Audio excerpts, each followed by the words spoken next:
Hello viewers, मैं हूं फ़खर यूसुफज़ई और आप देख रहे हैं डिबेट विद फ़खर।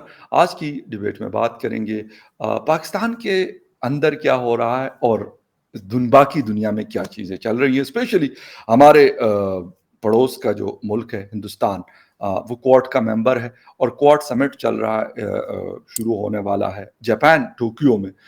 एक बड़ी इम्पोर्टेंट बैठक है जहाँ पे नरेंद्र मोदी जी और बाकी जो हेड ऑफ द स्टेट्स हैं वो लोग वहाँ पे मौजूद हैं और आपस में उनकी मुलाकातें हैं, बातचीत है, ये सारी चीज़ें इस पे बात करेंगे। और फिर पाकिस्तान के ऊपर यकीनन पाकिस्तान के पॉलिटिक्स के हवाले से पाकिस्तान के जो इंटरनल स्पेशली इकोनॉमी के इश्यूज़ हैं, सिक्योरिटी के इश्यूज़ हैं, इसको भी कोशिश करेंगे कि डिस्कस करें। और इन सारी चीज़ों के ऊपर आज बात करने के लिए मेरे साथ मौजूद हैं senior geopolitical analyst Munir Ahmed sahab. Munir sahab, thank you very much for joining the show. जी, थैंक यू वेरी मच, आपने दावत दी। मुनीर साहब, एक तो ये है कि सबसे पहले अगर हम बात करें क्वाड एक मतलब आज से तकरीबन 1.5 से 2 साल पहले इसको शेप अप किया गया। वैसे तो बना बहुत पुराना है, लेकिन अगर हम एक्टिविटीज देख लें तो 2 साल पहले इसकी प्रॉपर शुरू हुई। अ, हम अपने छोटे छोटे मसाइल से नहीं निकल रहे हैं, लेकिन दुनिया इस चीज को नहीं देखती। वो अपना एक जिसे कहते हैं कि जहां पे तरक्की है, जहां पे उनकी बेहतरी है, उसके साथ जाके जुड़ रही है। वजूहात किया थोड़ा सा तो क्वाड के हवाले से, और उसके बाद फिर हमारे इंटरनल इशू पे आएंगे। पहली बात तो ये है कि जो अपने क्वाड 2022 की बात कर रहे हैं, वो कल यानी ट्यूसडे है, तो ट्यूसडे मंगल से वो शुरू हो रही है। और बहुत इंपॉर्टेंट मीटिंग, और ये भी आपकी ऑब्जर्वेशन बहुत अच्छी है कि ये तो बहुत वक्त पहले ये फोरम बना था, जिसमें अमेरिका, जापान, ऑस्ट्रेलिया और इंडिया शामिल हैं। अब ये देखें कि कहाँ जापान, कहाँ ऑस्ट्रेलिया, कहाँ अमेरिका और कहाँ इंडिया हमारे पड़ोस में, और that is part of quad. तो ये एक बहुत अहम है। इसका मतलब ये है कि इंडिया एक काफी बड़ी मुआशी ताकत है और वो बहुत अहमियत रखता है इस खित्ते के हवाले से और एशिया में खास तौर पर। और उसकी अहमियत अमेरिका और जापान और ऑस्ट्रेलिया की नजर में कितनी ज्यादा है, इसको एक नजर देखा जाना चाहिए।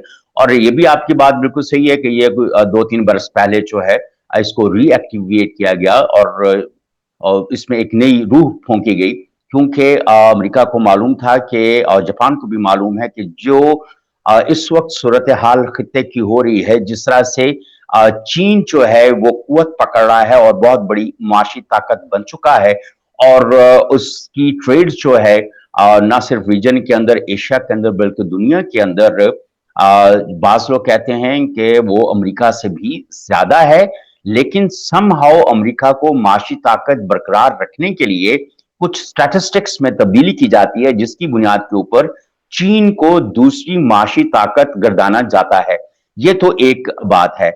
अब ये बहुत, जिस तरह की इस वक्त जियो पोलिटिकल सिचुएशन है पाकिस्तान के इर्द गिर्द और खास तौर पर एशिया में, और जिस तरह से इस वक्त रशिया और यूक्रेन की एक जंग जारी है, और इस जंग के पस मंजर में क्या है वो सबको मालूम है कि क्यों अमेरिका और नाटो जो है वो इस जंग को तकवीत दे रहे हैं। That will also be part of the main agenda of quad, कि इसको आगे कैसे लेकर चलना है।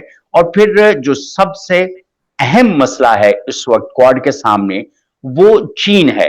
और इस वक्त जो एजेंडे में बात सामने आ रही है, कल एक इंतहाई अहम रुकन हुकूमत के जापान के, उन्होंने इसके ऊपर कहा था कि हमें इस बात को भी देखना है क्वाड में कि भारत के जो बढ़ते हुए ताल्लुकात हैं रूस के साथ, उसको वो किस तरह से जो जापान और अमेरिका और ऑस्ट्रेलिया के मुफादात हैं, वो कहां तक कंप्रोमाइज हो रहे हैं उसकी वजह से। फिर एक जो सबसे बुनियादी मसला इसके अंदर और डिस्कस होने वाला है, वो चीन और भारत की तिजारत भी है, और चीन और ऑस्ट्रेलिया की तिजारत भी है। फिर इसके अंदर एक और जो अहम मामला सबके सामने रखा जा रहा है, और बहुत जिसे कहने से गुस्से के साथ रखा जा रहा है, वो जापान को बहुत ज्यादा कंसर्न्स हैं। और वो ये समझते हैं, जापान ये समझता है कि चीन उनके पानियों के अंदर ऑयल एंड गैस एक्सप्लोर करने की कोशिश कर रहा है और वहां से वो गैस के ज़खायर दरियाफ्त करना चाह रहा है और उनकी इस तरह के, तो ये उनके लिए बहुत ज्यादा तशवीश का बायस है। तो ये कुछ चीजें ऐसी हैं।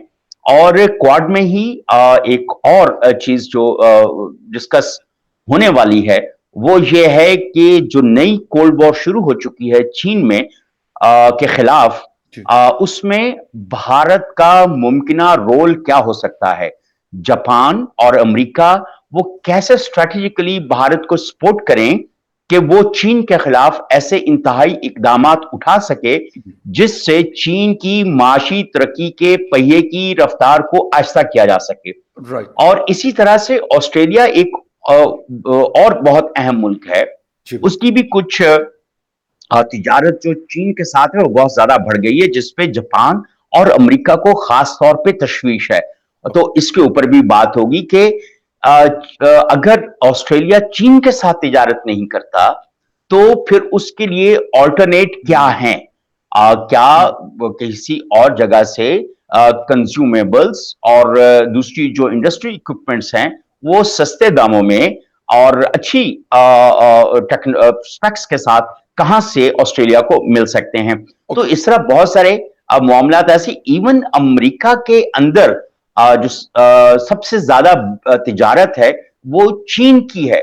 और चीन की अंदर आप ये देखें कि कोई 600 के करीब जो बड़ी इंडस्ट्रीज हैं अमेरिका की, वो जी, शंघाई और दूसरे सूबों के अंदर चीन के अंदर कारोबार कर रहे हैं। और चीन पे जब इस बात के ऊपर अभी कोविड ज़ाहिर है बहुत फैल गया तो उन्होंने 40 से ज्यादा शहरों के अंदर स्ट्रिक्ट लॉकडाउन किया, तो उस पर अमेरिका ने बड़ी रिजर्वेशन की थी हमारी जी, कंपनीज को माशी नुकसान पहुंचाने के लिए। तो ये एजेंडा भी क्वाड के सामने रहेगा। एग्जैक्टली, लेकिन जी, जी, लेकिन जी, जी, प्लीज, जी, लेकिन बिल्कुल, क्या ये इतना बड़ा एजेंडा लेके चार मुल्क बैठे हैं, तो क्या ये चार मुल्क इतना बड़ा एजेंडा एग्जीक्यूट कर सकेंगे? सवालिया निशान ये है। Okay, right, right. सर एक चीज और है, मतलब अमेरिका जहां पे हम्म, उनको अपने इंटरेस्ट हासिल करने होते हैं तो उसके लिए वो बड़ा एक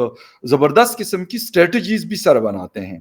साजिश बनाता है। जो भी कहते हैं, मतलब बिल्कुल, लेकिन एक तरीका उनके पास सर मौजूद होता है और वो हाँ, करते हैं। बिल्कुल मैनूवरिंग का तरीका उनके पास मौजूद है। एब्सोल्युटली जी, राइट, जी। बिल्कुल सर। मतलब ऑस्ट्रेलिया, फिर जापान और फिर इंडिया और अमेरिका, मतलब ऑस्ट्रेलिया और अगर अमेरिका की बात की जाए तो एक कोना दुनिया का और दूसरा कोना तकरीबन इस तरह बनता है। जी, इसके जी। बावजूद सर इस बात पे राजी करना, और हिंदुस्तान को सर हम जो मर्जी कर लें, हम उनकी पॉलिसी से इख्तिलाफ भी कर सकते हैं, एग्री डिसएग्री कर सकते हैं, लेकिन एक चीज सर हमें माननी पड़ेगी कि उन्होंने अपनी एक कांस्टेंट किस्म की पॉलिसी रखी है जिसके ऊपर वो रशिया को भी मैनेज कर लेते हैं, यूएस को भी मैनेज कर लेते हैं और सर चाइना को भी मैनेज कर लेते हैं। ये हमें हम्म, सर जयशंकर साहब या बाकी उनके लोगों को दाद देनी पड़ेगी। और इस वक्त भी सुना है कि उनके ऊपर प्रेशर शायद डाला जाए, लेकिन मेरी कुछ इंडियन दोस्तों से, जर्नलिस्ट से बात हुई तो उन्होंने कहा ऐसा कुछ भी नहीं होगा। हमारा जवाब वही होगा जो हमने 2+2 में वाशिंगटन में दिया था और जो बाइडन हम्म, को जो वर्चुअल मीटिंग में नरेंद्र मोदी जी ने दिया था। आप क्या हम्म। कहेंगे सर कि कैसे ये सारी चीजें देखिए, मुख्तलिफ लोगों को भारत, मैनेज करना एट ए टाइम? हाँ, और मुख्तलिफ डायरेक्शन से लोगों को एग्जैक्टली, मैनेज करना। बिल्कुल रूस एग्जैक्टली, एक और तरफ है, जापान एक और तरफ है, एग्जैक्टली, ऑस्ट्रेलिया किसी और तरफ है, अमेरिका किसी और तरफ है। लेकिन नेटो के जो सेंट्रल यूरोप के जो मुल्क हैं, जापान, फ्रांस, बेल्जियम वगैरह, इनको मैनेज करना। तो ये देखें, एक चीज है, अगर आप एक मुस्तहकम जमहूरियत हैं, चाहे आप फाशिस्ट हैं, चाहे आप रेशिस्ट हैं, चाहे आप किसी तरह से भी हैं, बट आपकी नॉन इंटरफेरेंस है आपकी स्टैब्लिशमेंट की तरफ से, तो आप एक स्ट्रांग जमहूरियत हैं। एक बिल्कुल, बात। दूसरी बात, अगर आप के हाँ, चाहे पॉवर्टी लाइन के नीचे कितने लोग हैं, लेकिन आपका जो ट्रेड डेफिसिट है वो नहीं है और आप सरप्लस में हैं और आप एक बिल्कुल, स्ट्रांग माशी ताकत हैं, जैसे भी एक तीसरी बात, अगर आपके पास स्ट्रेटेजिक एसेट्स इतने मौजूद हैं कि आप कहीं पर भी खड़े हो सकें, तो ये तीन चीजें ऐसी होती हैं जो किसी भी मुल्क को, किसी भी दूसरे मुल्क की आंखों में आंखें डालकर बात करने की ताकत देती हैं, और वो भारत के पास मौजूद हैं। हमारे पास ना डेमोक्रेटिक डेमोक्रेसी है उस तरह की, ना हमारे पास स्ट्रेटेजिक एसेट्स हैं उस लेवल के, बिल्कुल। और ना हमारे यहाँ अल्लाह आपका भला करे लोगों के साथ हमारी कोई फॉरेन पॉलिसी का भी कुछ पता नहीं चलता, माशी तौर पर भी मुस्तहकम नहीं है। तो जब और हमारा ट्रेड डेफिसिट कहां पर है इस वक्त, कोई 26 बिलियन का जी, कम है, मतलब, और दूसरा हमारा डॉलर का रेट कहां पर है इस बिल्कुल। वक्त। आपका पड़ोसी अफगानिस्तान, जिसका मैंने उस दिन जिक्र भी किया था कि 1985 में 1000 अफगानी के बदले 1 रुपया मिलता था, जी, और आज 2 रुपए 26 पैसे पर एक अफगानी मिलता है। बिल्कुल। और अफगान जहां पे 40 साल से जंग चल रही है, हाँ, और उनकी माशी सूरत हाल आपके सामने है, एग्ज़ैक्टली। इसके बावजूद अगर वो माशी तौर पर इतना मुस्तहकम है। दूसरी तरफ आपके बांग्लादेश है, बांग्लादेश के यहाँ ठीक है, वहां पे डेमोक्रेसी जो डिरेल होती रही है, और बड़े मसाइल हैं उनके यहाँ, एक्सट्रीमिज्म के भी हैं, इस तरह के बड़े मसाइल हैं, लेकिन जी, उनकी मैशत फिर भी हमसे बहुत बेहतर है।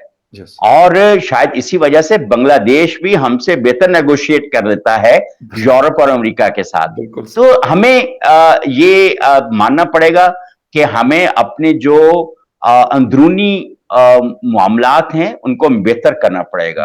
आपकी सियासत कैसी भी हो, आपको कम से कम मुल्क की मईशत को दांव पे नहीं लगाना चाहिए, उसके ऊपर मिलजुल हुँ, कर काम करना चाहिए। जी, और उसकी अपनी मईशत को बेहतर करने के लिए आप जो सियासी हथकंडे इस्तेमाल करते हैं, जैसे अभी देखें 25 मई को फिर धरना जी, होने जा रहा है, एग्ज़ैक्टली। मार्च इस्लामाबाद को आएगा, सारी जी, सूरत हाल, जब ऐसा क्योस क्रिएट होगा तो आपकी मैशत जो पहले बहुत ज्यादा दिगरगू है, आप अपने अपोनेंट्स को जो नो मोशन कॉन्फिडेंस विन करके आए हैं, और जाहिर है कि जैसी भी मुआशी सूरत हाल, मैं तो सबसे पहले ये कहता हूं कि ये ऐसा नहीं होना चाहिए था। पीटीआई को अपने 5 साल पूरे करने देने चाहिए थी, जो उनकी रेपुटेशन बनी थी वो उससे भी नीचे माइनस में जाती, तो फिर उसके बाद अवाम फैसला करते। लेकिन आई डोंट नो ये क्या कॉन्स्पिरेसी थी, या क्या चालबाजी थी, या क्या सियासत थी। मैं जी, तो इसको कोई भी लफ्ज देने के लिए बिल्कुल भी बहुत मोहतात हूं कि मुझे नहीं एब्सोल्यूटली। मालूम कि मुझे क्या लफ्ज देना चाहिए। लेकिन मैं एक ये कह सकता हूं कि जी, सियासतदानों को इतना बेशर्म नहीं होना चाहिए, चाहे वो हुँ, किसी भी तरफ के हों, जी, कि वो मुल्क की मईशत के ऊपर, मुल्क की अवाम के इस्तेहसाल के ऊपर जिस तरह से वो खेल रहे हैं, अब जी। ये नहीं करना चाहिए उनको। अच्छा, भारत से भी सीखना चाहिए, बांग्लादेश से भी सीखना चाहिए, बिल्कुल। और मैं इवन कहता हूँ सर, अगर नेपाल ने, इकोनॉमी के हवाले से तो फिर हमें अफ़गानिस्तान से भी सीखना पड़ेगा, बेशक हम अफगानिस्तान उसकी से भी हुकूमत सीखना से नहीं चाहिए। वो इत्तेफ़ाक जी, करते जो वहाँ मैं पे जिस तरीके से चल रही है। जी, जी, प्लीज़ हाँ, आप बोलें सर। मैं बस यही कह रहा था, ये बस अफगानिस्तान का लफ्ज मैंने ऐड करना था, वो आपने ऐड कर दिया। Thank you. तो अब सर, हमें उन जैसे मैं ये कहता हूं कि वो तालिबान और जो मुख्तलिफ उसके जो फैक्शंस हैं, वो हुँ, इकट्ठे होके बैठे हैं, किसके खिलाफ? अमेरिका के खिलाफ। हालांकि वो सारे आपस में एक पेज पर नहीं हैं, यस, लेकिन अफगानिस्तान के लिए, अपनी मईशत के लिए, अपने मुल्क के वकार के लिए वो सारे इकट्ठे होकर बैठे हैं। हालांकि एग्ज़ैक्टली। उनके दरमियान बहुत इख्तलाफात मौजूद हैं, हुँ, हालांकि वहां पर आईएस भी है, आईएस के तालिबान के साथ बहुत जी, ज्यादा यानी 180 डिग्री का फर्क है राय का, सही कह सियासी रहे हैं। सोच का। एग्ज़ैक्टली। लेकिन वो भी सुकून से बैठे हैं। सर, किस लिए सारे ये सुकून से बैठे हैं? तो राइट। क्या हम इन लोगों से नहीं सीख सकते? एग्जैक्टली सर, सीखने की शायद बहुत अशद ज़रूरत है इस वक्त जिस हालात से हम लोग गुजर रहे हैं। आप भी इस्लामाबाद में होते हैं, मैं खुद भी होता हूँ, और जब हालात देखते हैं तो यकीन करें, मतलब मैं कोई नाउमीदी की बात है या होपलेसनेस नहीं फैलाना चाहता, लेकिन तकलीफ होती है as a citizen of Pakistan. जब हम चीज़ें देखते हैं और इन लोगों के रवैये देखते हैं तो तकलीफ लाजमी होती है। सर, क्वाड के हवाले से एक सवाल, और फिर ये इंटरनल जो लॉन्ग मार्च जी, वगैरह है जी। इसके ऊपर बिल्कुल आपकी डिटेल में आपसे बात होगी। लेकिन सर, चाइना को क्या काबू किया जा सकता है, और चाइना की परेशानी बचा है, या मतलब वो कहता है कि नहीं जी मैं कर लूंगा? क्योंकि 4 बड़े ममालिक हैं, America, Russia, sorry, India, Australia और जापान। देखें, चाइना को कोई परेशानी नहीं है। अगर कोई ये समझता है कि चाइना को परेशानी है, चाइना को कोई परेशानी नहीं है। प्रेसिडेंट शी जिनपिंग ने उस दिन स्पोक्स पर्सन उनके बता रहे थे लीजान कि जो यहां से जाना चाहता है, हमने किसी को बंदूक की नोक पे नहीं रखा हुआ यहां पर, जो यहां से जाना चाहता है वो चला जाए। क्योंकि अगर अमेरिकन कंपनीज और वेस्टर्न कंपनीज चाइना के अंदर मौजूद हैं तो वो सस्ते रॉ मटेरियल पे, सस्ती ह्यूमन रिसोर्स और अपनी स्किल जो यहां से उनको मिल रही है, यानी कॉस्ट एफिशिएंट प्रोडक्शन के लिए वो यहां पे बैठे हुए हैं, कॉस्ट एफिशिएंट रॉ मटेरियल के लिए, और जिसको ये सूट नहीं करता वो यहां से चला जाए। ओके।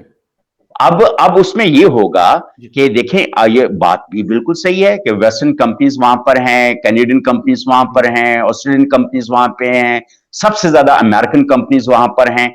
वहां पे ह्यूमन रिसोर्स, यानी बेहतरीन ह्यूमन रिसोर्स कम पैसों पे आपको मिल रहा है, बेहतरीन आपको रॉ मटेरियल कम पैसों पे मिल रहा है, वहां पे आपको एक्सपोर्ट रिबेट मिल रहा है। जब इतनी सारी फैसिलिटेशन आपको चाइना दे रहा है और फिर भी अगर आपको कोई प्रॉब्लम होता है, तो जब ये वैक्यूम क्रिएट होगा तो फिर क्या होगा? फिर चाइनीज कंपनीज को अब अपनी प्रोडक्शन बढ़ाने के लिए उनके पास रिसोर्सेज मौजूद हैं। अब चाइना 10 साल पुराना वाला चाइना नहीं है, ये अमेरिका को भी समझ लेना चाहिए, ये वेस्ट को भी समझ लेना चाहिए, और ये ऑस्ट्रेलिया और जापान को भी शायद इसको समझ लेना चाहिए कि अब ये 10 साल पुराना चाइना नहीं है। अब उनकी कंपनीज में खड़े खड़े एक्सपेंशन की बहुत गुंजाइश मौजूद है, उनके पास पैसा भी है और उनके पास एक्सपेंशन के प्लान्स भी हैं। अगर ये वहां से निकलेंगे तो चाइनीज कंपनीज वॉइड फुलफिल कर लेंगे। इन कंपनीज को चीन से निकलने के बाद इतनी कॉस्ट एफिशिएंट प्रोडक्शन मुमकिन नहीं रहेगी, और उन स्टैंडर्ड्स पे जो बैनुल अक़वामी स्टैंडर्ड्स को पूरा करते हैं। Okay sir. अच्छा सर, एक बिल्कुल ये बात हो गई और बड़ी इंपॉर्टेंट थी ये, लेकिन सर इस वक्त हमारी जो इंटरनल सिचुएशन है इस वक्त इस्लामाबाद में, आपने लॉन्ग मार्च का जिक्र किया, शुरू होने वाला है, इमरान खान साहब ने ऐलान किया है, और इसके साथ हुकूमत ने कुछ और बातें भी की है, वो भी बहुत ज़्यादा अहमियत की हामिल है। एक तो उन्होंने अनाउंस किया है कि हम अपना टेन्योर पूरा करेंगे, सेकेंडली उन्होंने कहा कि हम इकोनॉमी को बेहतर करने के बाद ये सारी चीज़ें करेंगे, और थर्ड ये है कि कहते हैं खास शख्स को भी ये मैसेज भेजा गया है। यकीनन खास शख्स और कौन हो सकता है, मैं और आप तो नहीं हो सकते, लेकिन वो तो पिंडी हो सकता है। क्या नजर आ रहा है आपको सर आफ्टर दिस लॉन्ग मार्च या ड्यूरिंग दिस लॉन्ग मार्च? देखें, एक चीज है कि जितनी पॉपुलैरिटी कम हुई है पीटीआई की, उसको रीगेन तो पीटीआई ने करना है। और आप ये भी जानते हैं कि किसी भी नॉन इशू के ऊपर इमरान खान नैरेटिव बनाना जानता है, और उसको पता है कि मैंने किस तरीके से एक नैरेटिव बिल्टअप करना, वो दोबारा नैरेटिव बिल्टअप कर रहे हैं इस दफा किसी और तरह। लेकिन जो मजमूई सूरत हाल है वो बहुत शर्मनाक है। जिस तरीके से उन्होंने प्रोपेगेंडिस्ट अपने साथ रखे हुए हैं, वो एक बड़ी अभी एक जो बात की थी आईजी की तरफ, केपी के आईजी के हवाले से सर, केपी के आईजी के उनको पिंडी से फोन गया है, पिंडी वालों ने भी उसको रिफ्यूट किया है, और आईजी ने भी एक बकायदा अपने कॉन्फ्रेंस करते हुए वीडियो पैगाम में उन्होंने इसको भी रिफ्यूट किया। जी बिल्कुल सही। तो अब ये सूरत हाल है कि जब आप इस तरीके से इल्जाम तराशी कर रहे हैं, और आप पूरी कैंपेन देख लें जो इमरान खान ने न्यूट्रल्स के खिलाफ की है, जानवर उनको कहना और ये फलां सारी सूरत हाल, और अभी कहते हैं न्यूट्रल रहें। हाँ, अब ये कह रहे हैं न्यूट्रल रहें, कि अब ये है कि हम धवा बोलने वाले हैं और हमने आपकी बेइज्जती बहुत ज्यादा कर ली है, नेशनल और इंटरनेशनल। अभी अगर आप CNN पे इंटरव्यू अगर आपने देखा हो अभी थोड़ी देर पहले, तो उसके अंदर जिस तरह की गुफ्तगू इमरान खान साहब ने की है और जिस तरह के खदशात का इजहार किया है, तो ये तो नेशनल इंटेग्रिटी के खिलाफ है। और जो वो स्टेटमेंट लेके चल रहे हैं, देखें पीपल्स पार्टी के अंदर क्या यूसुफ रजा गिलानी साहब को नहीं हटाया गया, तो क्या हाउस के अंदर तब्दीली नहीं आई? मियां नवाज शरीफ साहब को हटाया गया। और चलो, जिन भी एलिगेशंस के ऊपर, मैं उन एलिगेशंस के ऊपर बहुत ज्यादा यकीन नहीं रखता। एक बात मैं ये समझता हूं कि उसमें कहीं ना कहीं लूप होल्स क्रिएट किए गए थे, और जिसकी बुनियाद के ऊपर दूध के दूल्हे तो नवाज शरीफ साहब नहीं हो सकते। जी बिल्कुल। लेकिन ये है कि लूप होल्स क्रिएट करना किसी केस के अंदर और फिर उसकी बुनियाद के ऊपर किसी को कॉर्नर करना, ये एक और बात है। लेकिन हम इस वक्त बात ये कह रहे हैं कि उनको भी हटाया गया, उनकी जगह शायद खाकान अब्बासी साहब आ गए। भाई आपके खिलाफ नो मोशन आ रही थी ना, नो ट्रस्ट मोशन आ रही थी, आप अपने पांव पे खड़े रहते, आप कहते हैं कि फाइन, अगर मुझे हटाना है तो चलें मेरे खिलाफ आप ले आए, और अगर आपको हटा दिया जाता है तो आप कुछ दरमियान में कुछ दूसरा बंदा ले आए। नो ट्रस्ट मोशन तो यानी इन हाउस तब्दीली तो एक जमहूरियत का प्रोसेस है, एक उसमें आप बैकआउट कर गए, फिर आपने कहा कि हम असेंबलियों से इस्तीफा देते हैं, फिर आप इंतहाई बेशर्म और घटिया तरीके से आपने असेंबली में जाके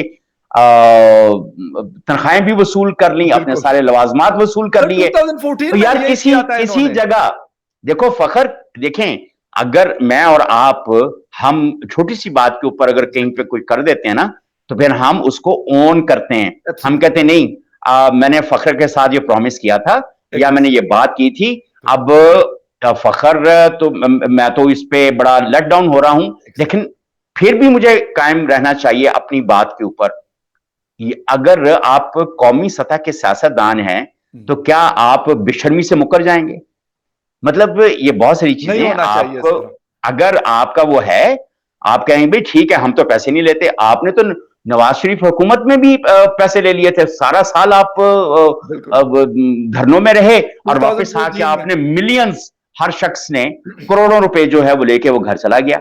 सर यार किस तरह के इंसान हैं आप? इनके एक एमएनए हैं, मैं उनका नाम नहीं लेना चाहता, बड़े अच्छी मतलब दोस्ती है मेरी उनसे, उन्होंने मुझे कहा कि मैं तो जाके सैलरी ले लेता हूँ, उसकी वजह यह कि मेरा गुजर बसर जो है नहीं होता इस पैसों के बगैर। यकीन करिए मैं मतलब खुद कह रहे हैं, जो एमएनए थे उस वक्त 2014 की मैं बात कर रहा हूँ, और खुद वो मुझे बता रहे थे कि यार मैं तो सैलरी लेता हूँ, इसके बगैर मैं क्या करूँ। नहीं तो आप बता देते ना फराग होगी सर आपका कर लें। उस वक्त तो फराग होगी नहीं थी 2014 में, अब फराग होगी आई हुई है 2018 के बाद। तो जी नहीं उस वक्त और बड़े एटीएम थी, उस वक्त और बड़े मसाइल थे, बनाया जा रहा था, खैबर पख्तूनख्वा की हुकूमत थी उस वक्त, काफी पैसा छापते थे सर। नहीं अब आप खैबर पख्तूनख्वा में इनके 2 टेन्योर्स हो चुके हैं, प्रोग्रेस क्या है? हमारे जितने भी दोस्त खैबर पख्तूनख्वा के हैं, इवन जो पीटीआई से मुतालिक हैं, वो भी रोते हैं कि भाई चंद लोग खा रहे हैं, हम तो सुकून से बैठे हैं, हम तो अपना नान भी खुद लेकर आते हैं और हम मुल्क के लिए, कौम के लिए सैक्रिफाइस कर रहे हैं। बिल्कुल और शिकायतें भी करते हैं, लेकिन शिकायतें सुनी नहीं जाती। ये पीटीआई के अंदर बहुत बड़ा इस वक्त मसला है कि लोगों की जो जेन्युइन तहरीक इंसाफी के लोग हैं, बिल्कुल वो जेन्युइनली शिकायतें करते हैं और उनकी शिकायतें नहीं सुनी जाती। बिल्कुल भाई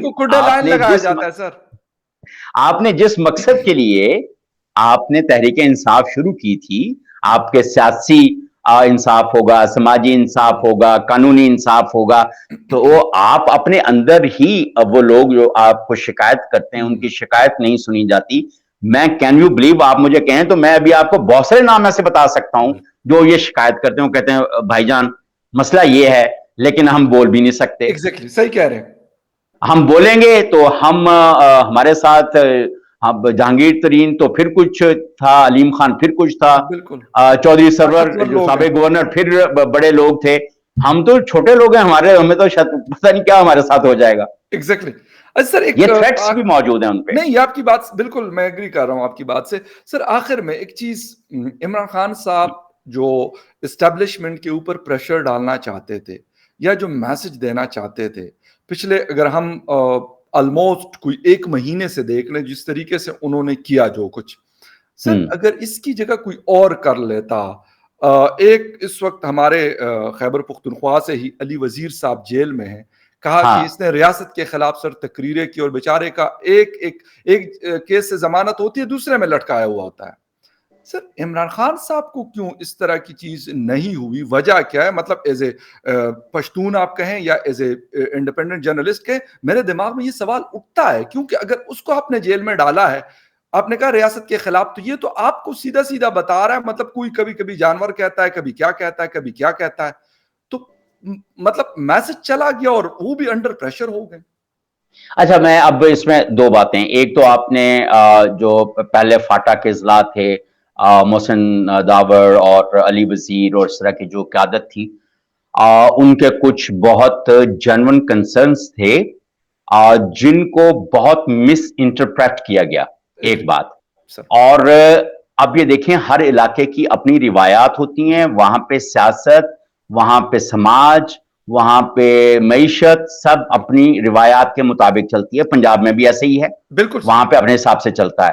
जी तो अगर कोई भी ऐसा जो वॉर अगेंस्ट टेररिज्म होना था, जिसपे आपने डॉलर्स कमाने थे, जी लेकिन पश्तून रिवायात को, फाटक रिवायात को मद्देनजर रखते हुए वहां पे ऑपरेशन होने चाहिए थे।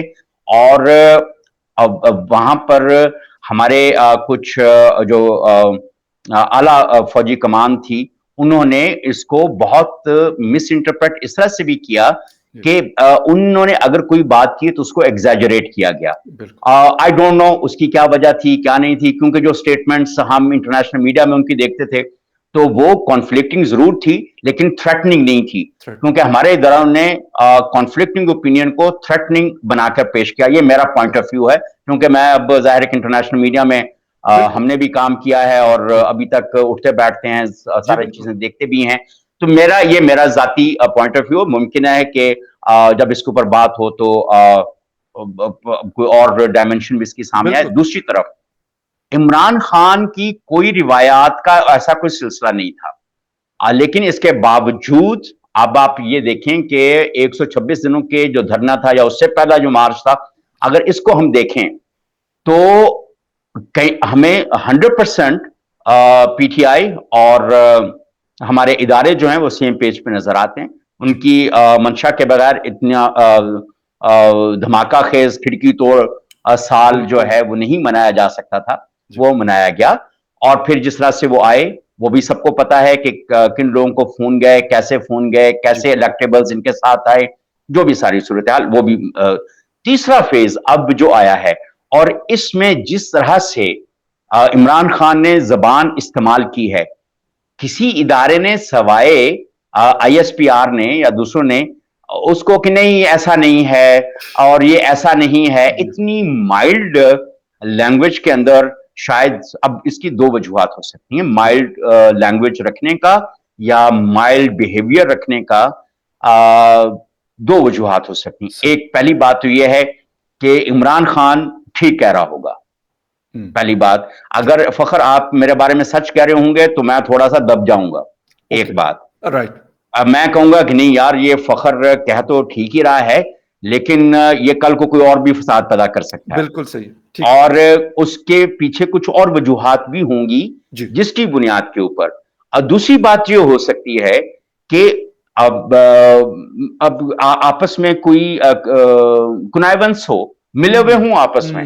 जैसे अब तो लोग ये बात भी कर रहे हैं कि लगता है कि हमारे इदारे जो हैं वो उनके साथ मिले हुए। अभी जो अदालत से जो रिलीफ मिला है इनको, बिल्कुल सुप्रीम कोर्ट ऑफ पाकिस्तान अदालत के आर्टिकल 7 का उसके साथ लगाना, इधर का उधर का पुर्जा जोड़ के मर्सिडीज जैसे अदालत ने बनाई है, बिल्कुल तो उसके ऊपर अदालत के ऊपर भी उंगलियां उठ रही हैं। और ये उस दिन मजहर अब्बास साहब ने कहा था कि अगर हमारी अदालतें ठीक होती तो हम यहां तक ना आते, और जबरदस्त ये उनका पब्लिक पॉइंट ऑफ व्यू है। मैं उनका नाम लेके बात कर रहा हूं नहीं क्योंकि बिल्कुल सर उन्होंने अपने ये चीज आर्टिकल कही। उनका एक लास्ट हाँ, उसका मार्शल लॉ के ऊपर उनका एक आर्टिकल था और जामसाकी साहब का उन्होंने हवाला दिया था और मोहतरमा बेनजीर भुट्टो शहीद का हवाला दिया था इन्वर्टेड कॉमर्स के अंदर उन्होंने ये बात जो आप कर रहे हैं बिल्कुल उन्होंने उनकी है अच्छा। रिकॉर्ड मौजूद अब एक तरफ अभी जो पीटीआई के हक में फैसला आया है, वो बहुत कंट्रोवर्शियल फैसला है और बड़ा मुतनाज़ फैसला है। सर जो अब जिस अगर वक्त उस वो तरह का फैसला, जब एक चीज और 95 के फखर, ऊपर फैसला दिया गया था कासिम हाँ, सूरी के खिलाफ बिल्कुल उसके अपोजिट आ रहा है वहां पे कुछ और कहा गया बिल्कुल। और हालांकि वही बेंच था और यहाँ पे कुछ और कह रहे हैं अब ये चूंकि रीसेंट डेवलपमेंट है फखर, तो इस पे ये कहा जा रहा है कि अदालत अगर इस तरह के फैसले देती है जो कि कहीं ना कहीं मैनूवर्ड लगते हैं, तो इसके पीछे फौज होती है। हम्म, और मजहर साहब ने उस दिन मेरे वेबिनार के अंदर भी बात की, जी उन्होंने पिछले एक दो जियो के ऊपर भी जो बात की, और जो तो मेरे लिए जाहिर है कि मजहर अब्बास हमसे बहुत सीनियर हैं और वो ज्यादा इदराक में नो रखते हैं डाउट, चीजें, तो बिल्कुल सर। उन्होंने एक जुमला कहा था कि अगर अदालत अयूब खान की मार्शल लॉ को वैलिडेट ना करती तो जबरदस्त, ये बाकी जितने फसाद हैं ये ना होते। जबरदस्त। और फिर उन्होंने इसके ऊपर भी क्रिटिसाइज किया ये वाला जो अभी जो फैसला आया है। ओके, उन्होंने कहा कि जब इस तरह के फैसले होते हैं, और इस तरह सिर्फ मजहर अब्बास नहीं बल्कि एक दो और जो एनालिस्ट हैं उन्होंने भी इसको कहा है कि राइट, ये टायर किधर का अदालत ने लगाया है और डिगी कहाँ की लगाई है और स्टेयरिंग कहाँ का लगाया है, तो इंजन किधर का है, कुछ समझ में नहीं आया कि ये हुआ कैसे। बस ठीक है, बिल्कुल लेकिन सही। अदालत ने चूंकि कर दिया है, हम चूंकि अदालत के फैसलों को मानते हैं, हाँ, बिल्कुल। हम ठीक है उनको क्रिटिसाइज कर सकते हैं, ये हमारा हक है उनके फैसले फैसले को तब्दील नहीं क्रिटिसाइज करवा करना, सकते। लेकिन हम तब्दील नहीं कर सकते। बिल्कुल। हम उनको इसकी बुनियाद के ऊपर बुरा भला नहीं कह सकते, सर हम उनकी ये नीयत पर भी शक नहीं कर सकते। बिल्कुल सर, इमरान खान साहब यही तो कह रहे हैं कि मतलब वो रात को अदालत खुली, ये हुआ, वो हुआ। तो इनके लिए भी तो खुल हालाँकि गई ना। मैं सर वही उसी पे आ रहा हूँ कि अतर मिनल्लाह साहब ने इनके लिए किया, जो परसों श्री मज़ारी साहिबा के लिए हुआ, हाँ। फिर ये वाला फैसला आया, फिर उसके बाद इलेक्शन कमीशन ऑफ पाकिस्तान का फैसला आया। सर फॉरेन फंडिंग का फैसला नहीं आ रहा 8 साल से। बेचारे हमारे अकबर इस बाबर साहब बड़े मोहतरम हैं, वो बेचारे जिसे कहते हैं एड़ियाँ रगड़ रहे हैं। लेकिन एड़ियां रगड़ रगड़ के वो सारी एब्सोल्यूटली सूरत हाल। अच्छा, उसका क्यों फैसला नहीं आ रहा? जी, अब जो मैं एक अब इस पे मैं इस एक और चीज जो सामने आ रही है, जी, अब जो बड़े एनालिस्ट हैं वो ये कह रहे हैं कि कहीं ये सारा ड्रामा जो क्रिएट किया गया है, ये जो बिल्कुल पीटीआई की हुकूमत माइनस में चली गई थी रेपुटेशन उसको पे, उठाने के अपनी लिए। पॉलिटिकल माइलेज उसको बढ़ाने के लिए, एग्ज़ैक्टली। और ये और उसको हाइप क्रिएट करने के लिए शायद किया गया है। और वो एमपीज़ अब दोबारा इदारे लेने ये के लिए। चाहते हैं, अदालतें और एस्टैब्लिशमेंट ये चाहते हैं मिलकर कि अगली दफा इमरान खान को 2/3 मेजॉरिटी दी जाए। हुँ, लेकिन दूसरी तरफ बहुत सारे फैक्टर्स ऐसे हैं जो शायद इमरान खान के हक में नहीं जाते। ओके, और अगर इस दफा फिर मैनूवर किया गया जिस तरह पहले मैनूवर किया गया था 2018 में, तो रिएक्शन मेरा ख्याल है कि काफी सख्त हो ओके। जाएगा और अनारकी और सिविल वॉर की तरफ हम जाते हुए नजर आते हैं कि अगर हमने अच्छे पॉलिटिकल डिसीजंस ना किए, अच्छे स्ट्रैटेजिक डिसीजंस ना राइट। किए, तो हमारे लिए मुस्तकबिल जो है बहुत शाखसाना है। इससे भी ज़्यादा खतरनाक हो सकते हैं। सर बहुत शुक्रिया। हमारा टाइम क्योंकि बिल्कुल ख़त्म हो चुका है, बल्कि मेरी मुनीर साहब से जब शो शुरू करने से पहले बात हो रही थी, तो हमारा था कि हम 18 से 20 मिनट के अंदर ख़त्म कर लेंगे, but we have crossed the 2 minutes. लेकिन डिस्कशन बड़ी ज़बरदस्त रही। बहुत सारी बातें अभी मेरे और बहुत सारे क्वेश्चन्स भी हैं, लेकिन किसी और शो में सर से पूछूँगा। Munir sahab, thank you very much for joining the show and viewers, thank you very much for बहुत वाचिंग। शुक्रिया आपका। किसी और डिबेट में फिर मिलते हैं, तब तक के लिए टेक केयर एंड बाय।